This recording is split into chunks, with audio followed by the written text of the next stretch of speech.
Everyone, got a 2016 Lexus rx350 key fob here. I'm going to show you how to open up the remote if you want to replace your battery. First thing we're going to do is remove the emergency key at the bottom.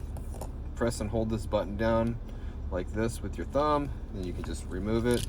Now what that's going to do is that's going to give us a little slot right here. See this slot? To pry the remote open. Okay. We don't want to go after the remote here on the corner because we'll tear it up and ruin the finish. We go after this little slot here. So we put the screwdriver, little flathead screwdriver in here. It doesn't go very far in. Just push it in there and then you just give it a twist. All right, and that unlocks the cover for the remote. It just pops up, okay? Now when you do this, you want to do this with the buttons facing down because all this stuff gets loose as soon as you crack it open. And you don't want it to all fall apart all over the place and lose the buttons, because all these little buttons are little separate pieces. You don't want to lose them, okay? So I'm looking at the remote now. Go at the bottom here with your screwdriver. Just pry the battery up. Have this little holder. Battery size is CR2032. You can see this positive sign right here.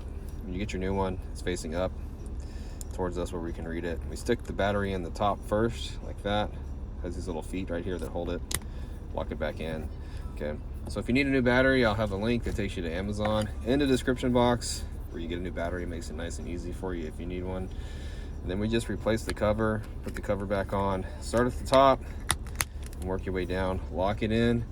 Emergency key should go in and lock, and if it does, you're all done. Well, I hope the video was helpful, and if it was, would really appreciate it if you could hit that like button for me or leave me a comment. And if you want to see more Lexus content, please hit the subscribe button.